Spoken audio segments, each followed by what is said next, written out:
Welcome to the Unstoppable Recording Machine Podcast, brought to you by Ibanez Guitars and Basses. Ibanez strives to make high-quality, cutting-edge musical instruments that any musician can afford and enjoy. Visit Ibanez.com for more info. And now your hosts, Joey Sturgis, Joel Wanasek, and EYAL Levy. Good morning, everybody. You're listening to the Joey Sturgis Forum Podcast. I am Joel Wanasek, and with me is EYAL Levy, as always. How you doing, EYAL? Good. How are you doing? I'm fantastic today. So Joey is where today? He's out at the Grammys in LA doing some important stuff or something like that? Well, it's not the Grammys itself. It's some Grammy voting thing. Yeah, nothing important, and we don't care, and we don't miss them anyway, so no, just kidding. So today on the show, we have Chris Sernel. It's going to be tips and tricks, and Chris is a LA-based pop songwriter. Well, I think he writes more stuff than that. We're going to ask him in a second, but Chris I've known for many years, and I've worked with a lot of artists that have worked with Chris, and they all love working with Chris. They think he's brilliant, and he's a really awesome songwriter. So I'm personally really excited to have him. So Chris, how you doing, buddy? I'm good. Thanks for having me on the show.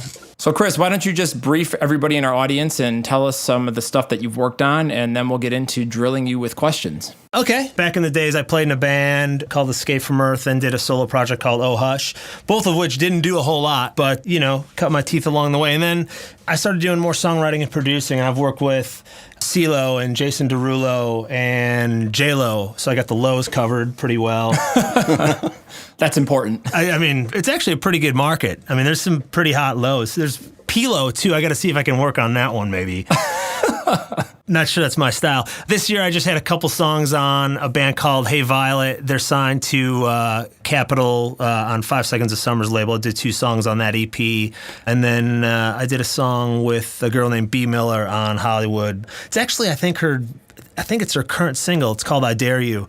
It's at Radio Disney right now. I don't know how I feel about that, but it feels much bigger than Radio Disney. I didn't think it was a Disney song, but I did that one. And then maybe my greatest musical achievement to date in my entire life, probably ever, I produced the new Poopery song and music video.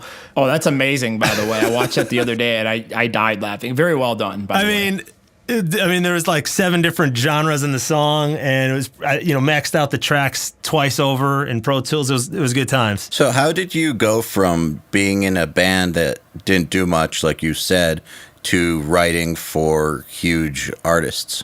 It's a good question. Actually, I shouldn't have said that we didn't do much, but I mean, I was just using your words. I know, and I shouldn't have said it. I was like, man, I started this interview off great. Just coming out of the gate, downplaying everything I've ever done. So my band Escape from Earth, we did great as far, we ended up with a small deal with Sanctuary, but we played Chicago. We probably sold out the Metro 20 times in Chicago. And we toured with CKY and Taproot and Switchfoot and, a whole host of bands. So you still did more than most bands will ever do. Probably, yeah. I mean, realistically, that's yeah. But but we couldn't get over the hump. So it was after the Escape from Earth stuff. I was like, you know what? I'm going to do something that's totally the opposite of what you're supposed to do in music. And I started a solo project called Oh Hush. And I was like, okay, I'm not going to put up any pictures of who's in the band, which is basically me. A couple friends helped me out. Never going to play a show. Never going to tell anybody who's in the band, and just do a secret band on MySpace. It was 2007, 8. That's awesome. And we start, and I'm like, I can write a good song and I can produce it. And before I knew it, the thing started to blow up, and it was like, who's this secret band? And blogs and everything are hitting us up like, is it a Fueled by Ramen supergroup with Pete Wentz and Butch Walker and Haley from Paramore? And we just kind of rode that wave, and we did a lot of crazy marketing things online. My favorite one was when we did we used to do limited run t-shirts. So we said, we're going to sell 100 t-shirts, and, we can make this a marketing blog, actually. We're going to sell 100 t-shirts, and everybody's going to get a free surprise. So we do 100 shirts. We made a puzzle, broke the puzzle into 100 pieces. Everybody's got a single puzzle piece.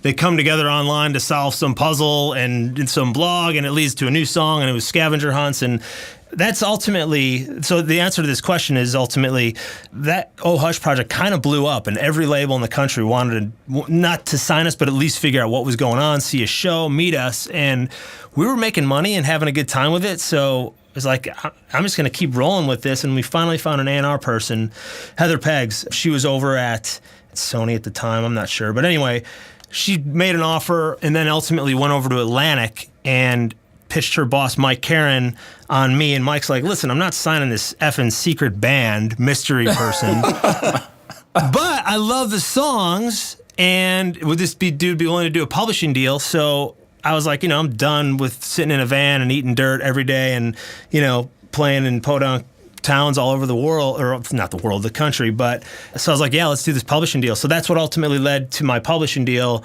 which led me to like, hey, I'm going to do more songwriting and production for other people. So it's interesting that my path as to a songwriter producer was through the artist route. So yeah, that's kind of how I got here and started doing it, at least. That's awesome. So let's transition and talk about some songwriting tips and tricks and things like that. So let's talk about like actual song construction and arrangement, and a lot of more radio stuff. And I come from the rock radio type background, and, you got more of the pop radio. And, I know we've both done some different crossover genres and stuff like alt rock. And I know you do a whole bunch of different types of things. What sort of arrangement tricks and tips and things like that do you have when you have like a very, let's just say, very narrow accepted, like it has to kind of fit into this box? How do you go around making that interesting for the listener? Well, first of all, if you don't get to the chorus in 45 seconds, I don't want to work on the song. Absolutely. I mean, it's things like that. Like, I'm not sure if you're talking more construction or, well, let's talk straight arrangement. Okay, so say we've got like an A, B, C, B or something like that, or, sure, like what would be a stock radio format. How do you make something like that people would, quote, expect to hear interesting and alive? Like what tricks do you use? Totally. Okay, so sure, it's verse, it's intro for 4 bars, verse, pre-chorus, chorus. Like I said, get to the chorus in 45 seconds and you're rolling. I mean, I think those are there are pop parameters, and that's what music is. It doesn't mean you can't deviate, but I think it's really always just about having something interesting happening all the time in the song. Like I always, this is a terrible example in the pop world, but, I always think about like Sweet Child of Mine's the greatest intro of all time on the guitar, one of the most identifiable intros in the world. Yes. Give me an intro, it's always about let's create an intro. It could be a vocal hook, it could be a musical hook, like a guitar thing, it could be a piano, keyboard, synth, whatever, something right out of the gate that's instantly grabbing a sample, like if maybe you're sampling another song or something like that, like right away having something great is huge. When you get into the verse, I think one of the things that, as I've gotten to be a better writer, is, used to be more fluff in verses. Now it's like you got to get right into the story on what you're talking about, and you got to dive in with an amazing melody. It's so incredibly competitive and tough to like a lot of the stuff I do. I'll work with artists maybe half the time, but the other half is just writing for bigger and other artists. And it's so incredibly competitive and tough to get songs cut by those artists these days because there's fewer songs than ever coming out and there's more people than ever doing it, that you got to have amazing melody, amazing lyric right out of the gate, hooks in the verse. You get to the the pre-chorus is the new chorus. It's got to be as catchy as a chorus. And then when you get to the hook in the chorus, you got to have something that's absolutely unforgettable. And, that's tough. Like I look back on songs I was writing a few years ago, 5 years ago, 8 years ago, and I'm getting better, but I keep getting better, but it's just gotten so much tougher to write a competitive, great chorus because everybody can write pretty well now, and the stakes are so much higher. And again, it's so much harder to just write songs that'll get past everybody and make it through the gauntlet. So, do you have any techniques or tricks or tendencies for, say, once you get past the intro, verse 1, pre-chorus 1, chorus 1, you're back to verse 2, chorus 2, and all that, to make the second round through more interesting than the first? Well, ironically, my first big cut was with CeeLo on the Twilight Eclipse soundtrack, and we wrote one verse, one chorus, and a bridge. And that's usually, like, often, even these days, I'll only write one verse and one chorus. And that's what we'll write and we'll send in to people. And then usually just fly the first verse into the second one. And, because it's tough enough to get a song cut. You don't want to, like, quote unquote, waste time on the second verse or bridge until you know somebody's interested. And usually people know if they're interested by the time they've heard through a chorus, or, they'll keep listening. So we sent it in. I'll answer your question in a minute, and then 2 days later, my publisher says, "Hey, I'm sitting with CeeLo right now. We're cutting this song. Can you send me the instrumental?"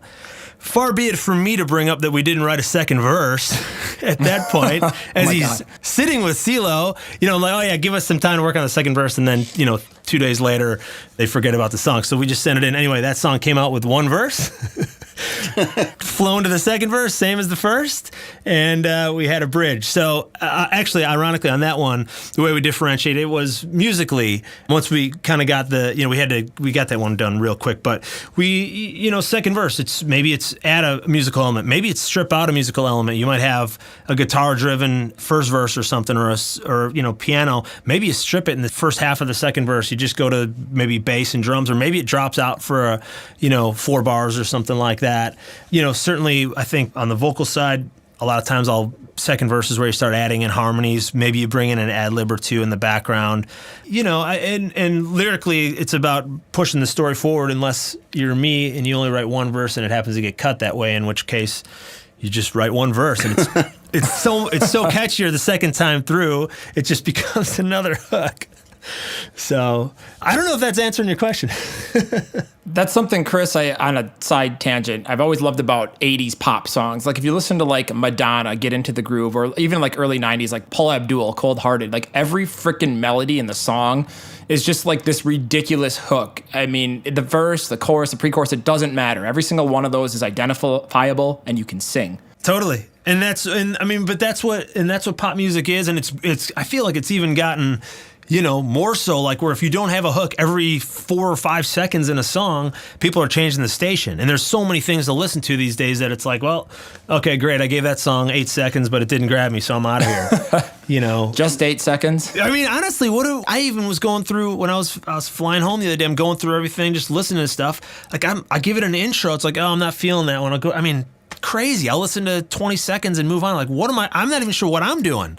Like, what the heck? Why am I changing why don't I listen to more of this stuff? I think the fact that everybody's got every single song at their fingertips these days is, that's what makes it so competitive and hard. And that's why you got to have all these hooks. And if there's not a vocal happening there's got to be a cool bleep or bloop or guitar line or I don't know what. I mean, and that's why it's just gotten tougher and tougher to write a hit song, or write a song that people are going to connect with at least. Well, here's a good question then. What ways do you approach writing a good hook? Like, what to you makes a good hook, and what tricks do you use that or rely on, like, that can assist somebody in making one? Does violating somebody's copyright count here?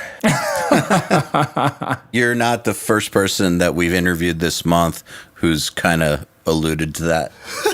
I mean, I would be lying if I didn't say that several writing sessions start with some form of the unspoken version of whose copyright can we violate today.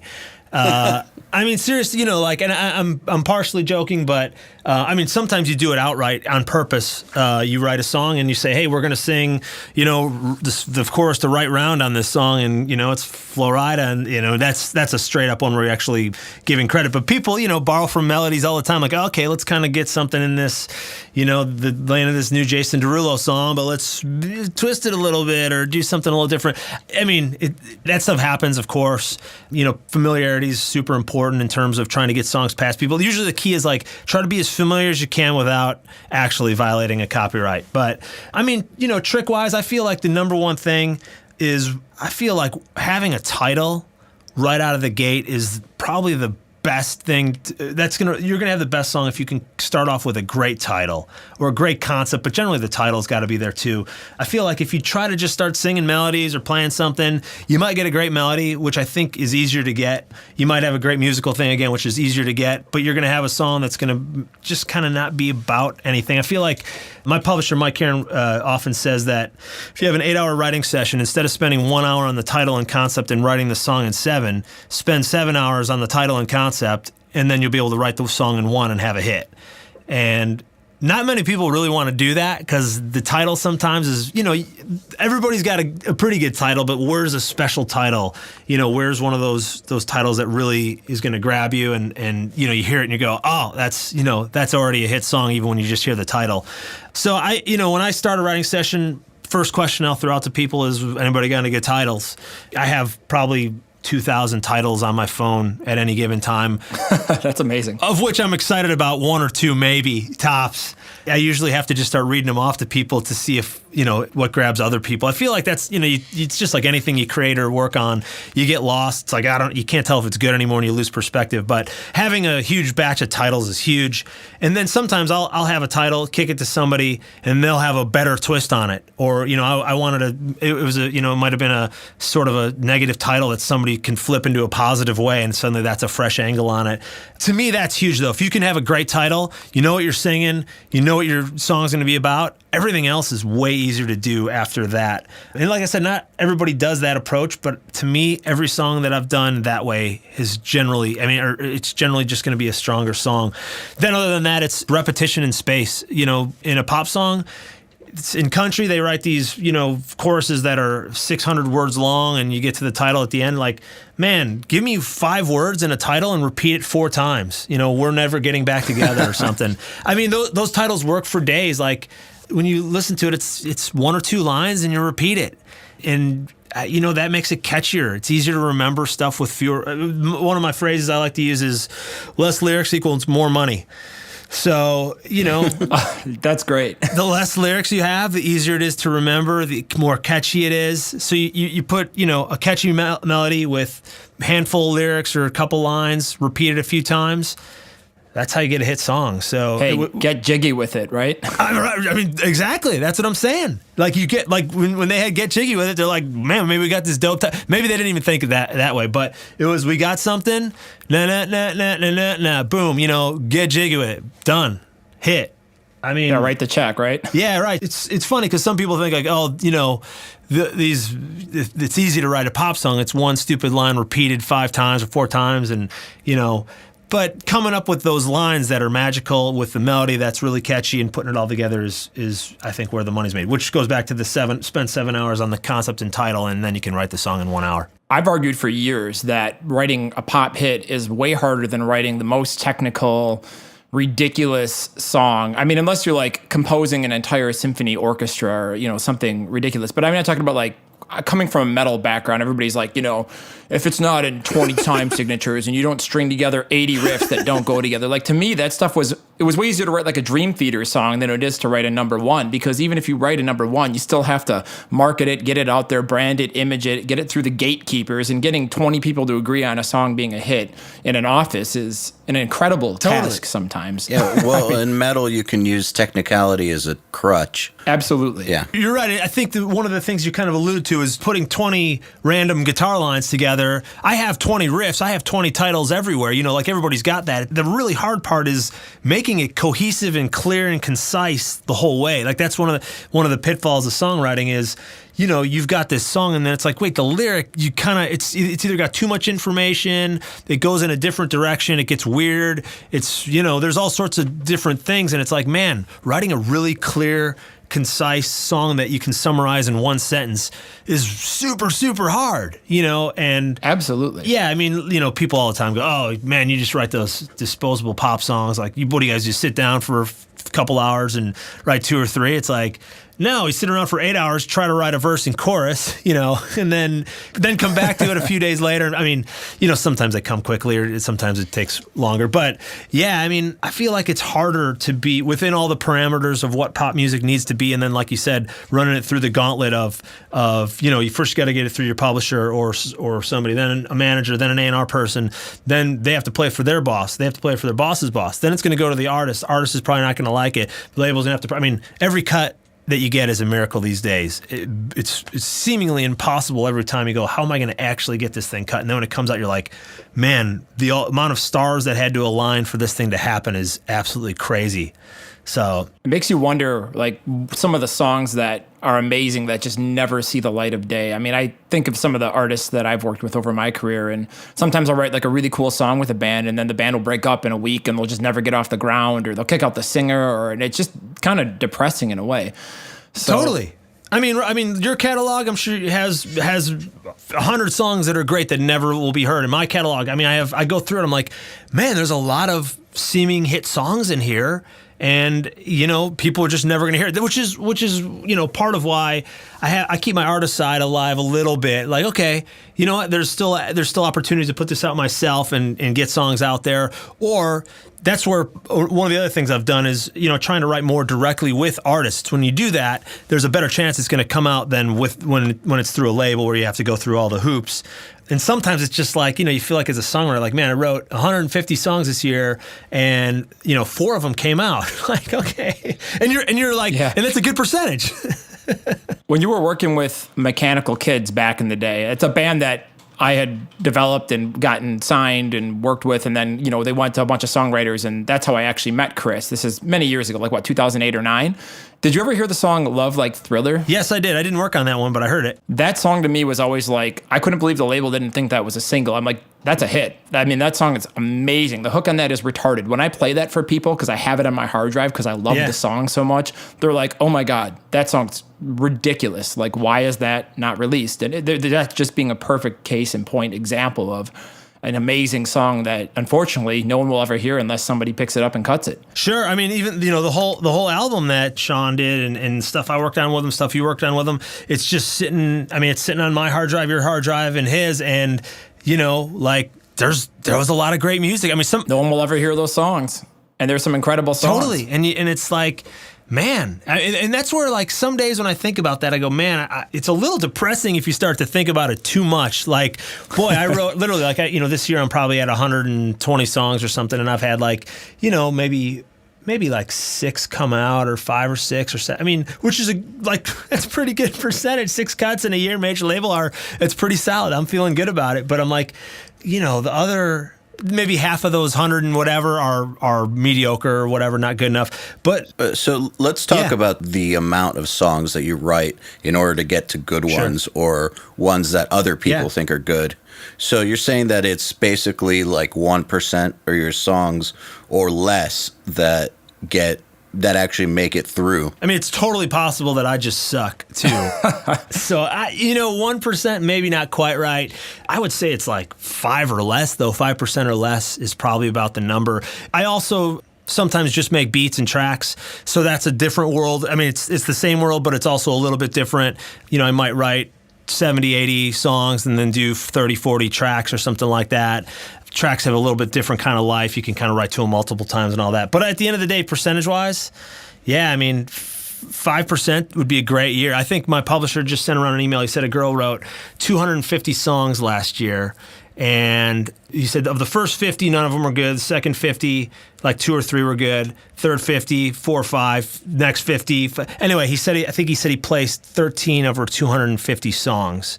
So what is it? Wow. What is that? That's great. So that's maybe like 3% or something? Yeah, that's under 5%. Yeah. I mean, here's the deal. If you get, if any of those become a hit, and look, it's a numbers game, but you could place one song in your entire life, and if it's, a number one Jason Derulo hit or Adele's new single or something like that, you just made $7 million and you can retire. So there's something to be said for, like, some people say, like, listen, if you had one cut a year and it's a top 10 song or something like that, who cares? That's great.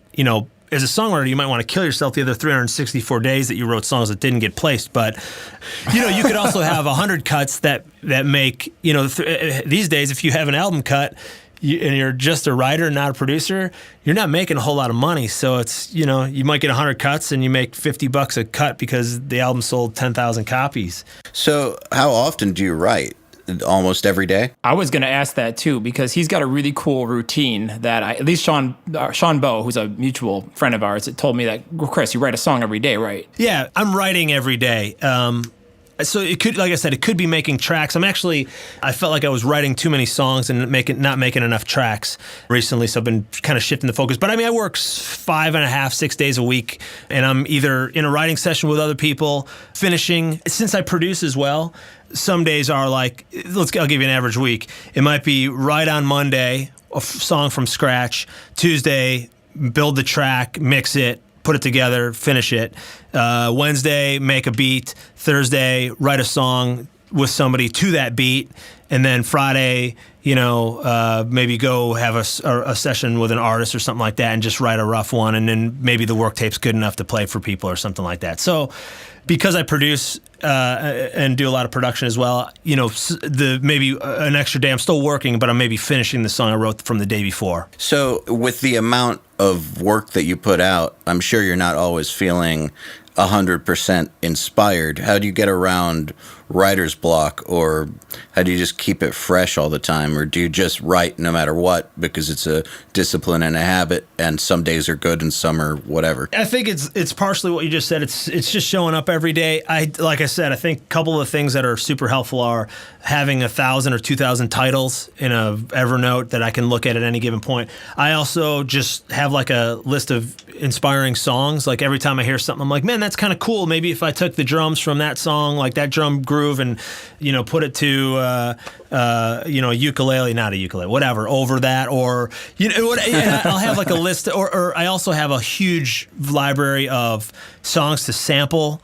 Like it could be like, man, I love this little horn part in the beginning. It's an intro and it's naked. There's nothing around it, so I can chop it, take that horn thing, chop up the horns. I have even like lists of songs to flip, which means like, for example, Flow Rider Right Round is a good example. They took the chorus of Right Round of the 80s song and rewrote a song around that. So it's like, oh, that's a cool line. Pitbull does that. Pitbull and Flow Rider do that stuff all the time. I feel like I have so much stuff and I'm so kind of backlogged at any given point on songs I have to finish and things like that, that writer's block doesn't really necessarily happen. I have so many different ideas, but it's really just about finding what idea do I want to work on today. Some of it's just by necessity, like, man, I got to get this song to the label. They need to get it. I need to get it to this artist. I got to get it to my co-writers. I got a session today. And when you're working with people, between 2 or 3 people in any given room, somebody's got an idea for something. The other side of this, too, is there's specific needs. Like my publisher will say, hey, Derulo's looking for new songs in the lane of, Michael Jackson, Off the Wall or something like that. So we go, okay, let's pull that up as inspiration, start playing guitar on that lane. So there's projects like that. There's film and TV projects that are, same kind of things. Like we need a song that's maybe about that. So, maybe that's demystifying music or maybe making it a little bit more of a job in some respects. You don't just always walk in and go, oh, what am I feeling today and what am I going to write? But no, that's good. I don't think people should be that way. I think that if you're only waiting for that kind of feeling, you're going to write very infrequently and your overall level will be a lot lower than it would have been if you just got in there every day and figured out a way to get yourself inspired. Totally. You just get yourself inspired and just keep doing it. And I don't, writer's block doesn't even really feel like it's a thing to me. I have so many, and I'm not saying they're all good ideas. In fact, most of them are probably bad, but I've got ideas for the next 2 or 3 years to keep me busy, even if I didn't come up with any new ones. It's just about finding, the key is sifting through them and going, oh, that's maybe a really cool one or a fresh one, or wow, that suddenly works. I have all these titles and ideas that suddenly works for some certain artist, and it's about kind of marrying, okay, that artist and that title, that could be great, and then let's bring in the other, who's the right person to write that song with. That's another key component, are kind of putting together the sessions with the right people and the right chemistry. How do you keep up with the incredibly fast-moving market? For example, like when I'm producing a record or mixing or whatever, I get so engrossed in working. Like the last thing I want to do is come home and listen to music after grinding for 14 hours every day. And it's just like sometimes, like a new style comes in and you have to learn how to do it and you have to get it and understand it and be able to write it, or else you're going to miss out on that entire client base. How do you keep up with that stuff? Is there a trick to it? Yeah, I think you're right, because you work in music all day and then it's like, man, do I really want to go listen to the top 40 music right now or what, totally. I think part of it is when you're working with other people, you're constantly learning tricks from people, and just from being in the room with them, half of who I am is the sum of everybody else that I'm working with. They'll play you songs. Maybe you go to A&R meetings and the A&Rs will go, hey, we're looking for stuff for Jordan Fisher on Hollywood right now, and here's 3 of the new songs you just cut. So they'll play stuff so you can hear that. I usually run tape in the meetings.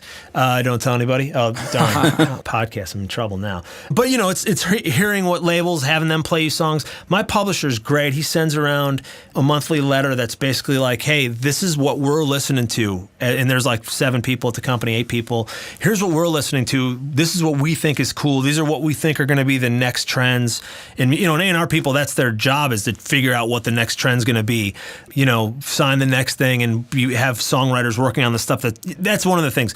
Writers are always chasing, they hear what's on the radio today and they go, oh, let's write that. It's like, no, that's done. That stuff was written a year ago and coming out today. You need to be in, you know, it's right now, we got to be writing for 2017 almost. It's almost a joke. Like A&Rs are like, yeah, we're looking for the 2020 version of, you know, TLC's Waterfalls or something. I don't know. But the key is you got to stay ahead of the curve on all this stuff and figure out what's coming next. So again, my publishers kind of, they help tell us what they think is cool. And, you know, I think that's part of it. I listen to Spotify, you know, make sure I keep my ear on the Viral 50 and various playlists. I go to Hype Machine probably almost every day and just kind of see what's on the top of that chart. Yeah, I mean, what you're bringing up is huge. I do that stuff every day, and I feel like I need to spend usually between 30 and 60 minutes, almost a day, it could be just while I'm working out, listening to this stuff. It could be just kind of while I'm setting up in the studio for the day or driving or something. But I pull up Hype Machine and Spotify and go through stuff my publisher sends and constantly like, where are things at and what do I need to be doing? Because you're right, you have to stay. The trends in pop music change it's stupid how frequently they change. And if you locked yourself in a cave for 6 months and didn't listen to anything, you'd come out with stuff that's like, oh, it's so dated sounding just 6 months later. I mean, I listened to some of the like 2011, 12 pop, like the Kesha and some of that stuff. It's like, man, it sounds really dated. I mean, I loved it. Katy Perry, even that you know, like Teenage Dream albums was one of my favorites when it came out. It sounds kind of dated now. And you know, it's just, you got to stay on top of the curve. So by doing the things I just mentioned, that's a big part of it. It really does blow my mind how fast music moves. I'll give you an example. I was at the bar the other day, and I've been working on a lot of metal and a lot of alternative rock and keeping up with that. And I kind of like not listened to anything EDM or hip hop recently, and I couldn't believe how much in just like 6 months of being away from that. It's like everybody was doing a saxophone breakdown, and you know, there's trends like deep house, or not deep house, but like festival house, and now it's just moved, and I know that's already dated. So it's like it's moved so quick, it just blows my mind sometimes. Sure, I mean, like now it's tropical house, and then I just heard now Bieber's album Tropical Housey, so that's going to be done in 3 months, and so it's what's the next thing? I mean, so it's like you either got to stay. There's 2 approaches. One is you got to kind of predict what's going to be next, or the alternative, which is kind of what I try to do, because I'm like a guy that came from a rock background who loves pop music. I'm like I can hang with the urban dudes, but I'm not like a super urban guy. I'm just a white guy from the suburbs of Chicago. So it's like, you know, so my goal is like, maybe I can do something that's different. It's not really anything. It's not really a trend. It's just sort of cool. I mean, that's my goal. I'm sure I fail a lot of the time, but hopefully occasionally I'll nail it. Like, you know, just bringing together my various influences and like, you know, it's not a trend that's happened. It's not necessarily the next trend, but it's just cool. And maybe it's just, you know, that's where you can kind of create a trend. That's obviously really hard to do, but, you know, sometimes that's the lane I'll try to shoot for personally. Yeah, definitely. Last question. Do you place any importance on music theory, or do you do everything by ear? I took piano lessons as a kid. I took guitar lessons, so I can read notes a little bit. I don't really do it ever. I pretty much am. I think it's probably by ear mostly, but I know enough theory to get by, and I think it's, you know, like I can do a 7th chord or something like that. It's one of those things where these days I think it goes either way. If you're trained, great. If you're not, who cares? It doesn't matter, I don't think. There's tons of people I know where literally I feel like these days, if you're able to quote unquote play the computer's an instrument these days, just even with chopping up samples. You can find MIDI packs, you know, and just pop in the MIDI into some sound that you think is cool, program your drums, chop it up. Either way, if you have the skill, great. I think it's helpful. If you don't, great. I think you can make it work either way. And I completely agree. Piano roll ninjas. Well, I mean, I always tell, I see people that are amazing piano players. A friend of mine comes over all the time. The guy can play piano up and down, Flight of the Bumblebee backwards, whatever. He's awesome. And then when I'm having him play stuff, I'm like, cool, can you just add that piano thing in quarters, just like plong, plong, plong. I mean, it's one note, it's one finger. Most of the stuff is just, it's 4 chords and the truth. Yeah, that's totally. what it is. And it's you're not doing anything that's crazy. I mean, when was the last time a pop song had something that was like, holy cow, technical, nobody can ever play that. It's not in the technicality, it's in the creativity and how you put it together, I think. Absolutely. Yeah. Well, thank you so much, Chris, for coming on. It was a great conversation, and thanks for sharing all of that great knowledge with us. Thanks for having me. Hopefully some of that's useful. I believe it will be. Yes, definitely. It was really awesome talking to you, and thank you again for taking the time to come in and chat with us. Cool, man. Thanks for having me, and anytime, guys. The Unstoppable Recording Machine podcast is brought to you by Ibanez Guitars and Basses. Ibanez strives to make high-quality, cutting-edge musical instruments that any musician can afford and enjoy. Visit Ibanez.com for more info. To ask us questions, make suggestions, and interact, visit urm.academy/podcast and subscribe today.